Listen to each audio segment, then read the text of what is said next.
Regular shampoos versus dreadlock shampoos. Why are we going so crazy over what we can and what we can't wash our hair with? Surely our hair is the same hair we had before dreadlocks, so why would we wash our hair with anything different? Okay, so regular shampoos, what you get is often shampoos with added moisture, added shine, added conditioning, added volume, squeaky clean is a big one. All these kind of scientific terms that you hear from Star Trek, like nanotechnology and all this kind of stuff, all these different gimmicks that sell the different types of shampoo. Obviously, with regular shampoo, you're trying to achieve a look. And so what happens is, within this shampoo, these additives, they will coat themselves on the hair to give that hair its volume or moisture or shine or squeaky feel, whatever it is. It's the stuff that's left after you've rinsed your hair. So why is that a problem with dreadlocks? Basically, when these additives go into the hair, if you can rinse them out, which they tend to come out on the next wash, or as the wind blows and blows it off your hair, that's fine. But with dreadlocks, as it locked or matted hair, it sort of does this, and it acts as a kind of like a net for the residue to build up. So these residues, as they build up, what happens is down the centre of the dreadlock, you'll find that it will start to hold the residue in there. You'll notice like white fluffy bits, like bits of powder and all kinds of stuff. That's the residue building up. And the reason that the residues are so bad in dreadlocks is it will extend the drying time of how long it takes to dry your dreadlocks. Now, I don't know if you've ever left your laundry in the washing machine overnight while it's been damp. But that's what's happening to your dreads. The longer they take to dry, and they're going to start to smell pretty bad. One of the things that often comes up with shampoos is, or particularly in the dreadlocks community, why don't we use shampoos from the Victorian times, for example? They never had special dreadlock shampoos then, and they had dreads.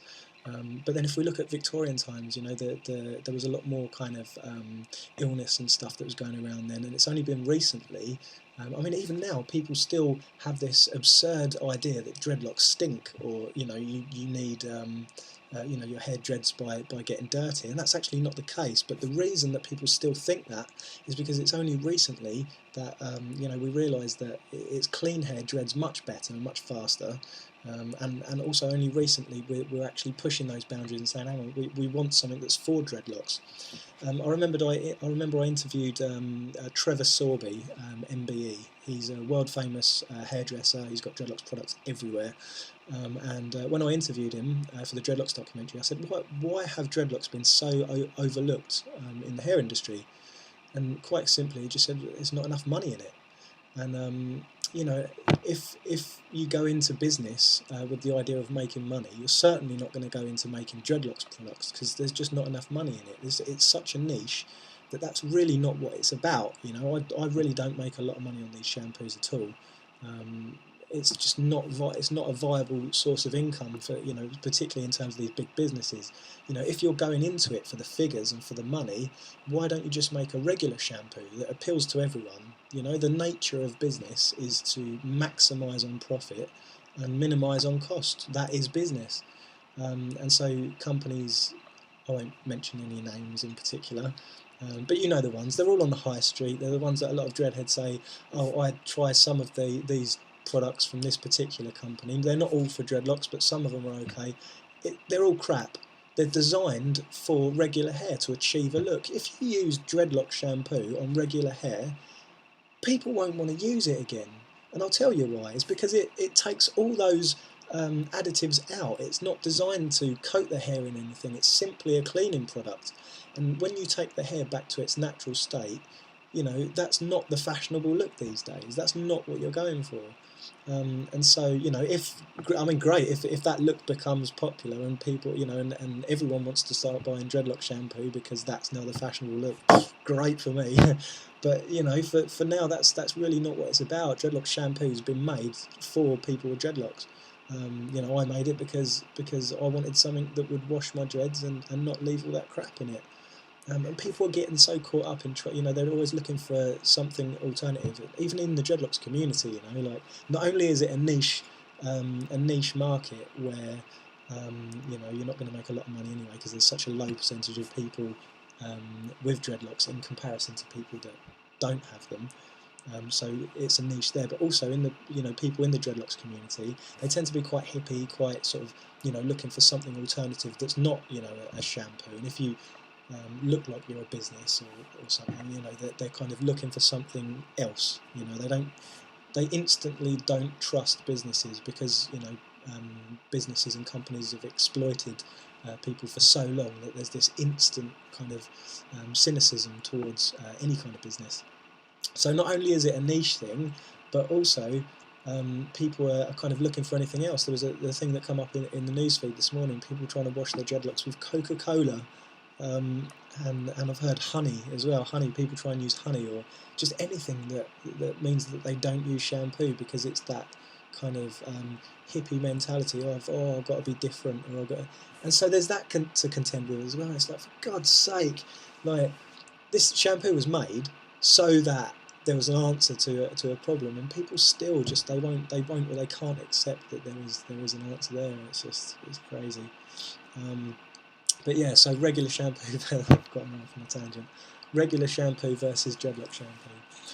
So yeah, you basically don't want the residues, and that's the big problem. So dreadlock shampoo is designed to not have any unnecessary additives. It's very simply just a cleaning product. Gimmicks as well. Even with some shampoos that call themselves dreadlock shampoos, they'll add like lots of citrusy fruit extracts that would dry out hair as a gimmick to tighten dreadlocks, which again you don't need. Tightening sprays, like salt sprays and stuff, they're not necessary. What they do is they give a very temporary benefit, which will last up until the next wash, and then you're back to the original position again. It's a gimmick, and you don't need it. The truth is, you want your hair to be able to naturally do what it does naturally. Just by cleaning it, taking the hair back to its natural state, and allowing the hair to dread itself, and that's all you have to do. There's no, let your hair get dirty and all this kind of stuff. I mean, even there's different methods to make dreadlocks. So you've got the freeform method, which some call neglect. That doesn't mean that you don't wash your hair anymore. It just means that you don't make it into dreadlocks. There's not you don't use one of the other methods. Basically, you let the hair grow and knot up on its own. Then you've got the rip and twist method, and then you've got backcombing as well as another method to make dreadlocks. But all of these methods, the hair dreads much quicker if it's clean. So yeah, there you go. It's only been, as I say, recently that people are starting to recognise that dreadlocks don't smell anymore, and that's because people are now making shampoos specifically for dreadlocks, and it's less and less people are using regular shampoos. Because eventually, over time, you sort of see that those residues are built up, they start to smell. You can get away with regular shampoos for a little while, but obviously the longer you use them, the more likely you're going to have problems with your dreadlocks. And these companies don't care. They'll if they can sell you a product for a couple of years, they're happy, and regardless of whether it's going to cause problems down the line. But people will still promote these small companies and say, oh, it's fine for dreadlocks, and it most certainly isn't. Over time, you'll find problems. You just will. Again, I can't really mention the company's name, but yeah, it's not great stuff. And this one particular company as well. Everyone that knows me knows who I'm on about. But they promote themselves as eco-friendly and all this kind of sort of organic verbiage that you'll find on the labels, and it's bollocks. It's absolute tosh. It's not eco-friendly at all. One of them I used to use when I first got dreadlocks, and it was terrible. I was living in a van at the time, and like I had been sort of on and off for ages. Living out on the land, trying to live a low-impact lifestyle, and I was using these shampoo bars because someone told me they were eco-friendly, no, they wouldn't cause any problems to the ecosystem and stuff. So I was using these bars, washing in sort of rivers and lakes and stuff, and found out that actually they weren't eco-friendly at all.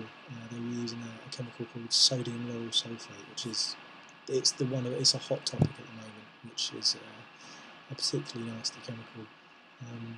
that's the other thing as well. Chemicals. People say, oh, you know, I only use natural products. I only use organic products because they're natural and they don't have any chemicals. That's absolute rubbish. Everything is a chemical. If you look up the chemical name of hair, you will get a whole list of chemicals, which is what essentially makes the hair itself. We are chemicals. We are made of chemicals. So this idea that they use a chemical-free formula is rubbish. Everything is a chemical, and you know, companies that say our product is natural and organic and stuff, it's tosh. They're all chemicals. There's a chemical name for everything, and it's a marketing gimmick.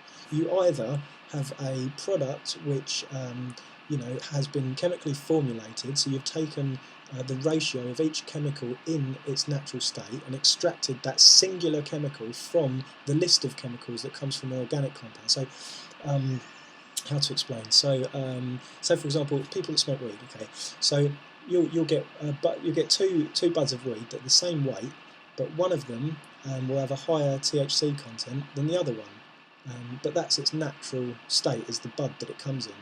But if you extract the THC, you can tell, you can see exactly how much of that THC is in it, so you can formulate it to give the same consistent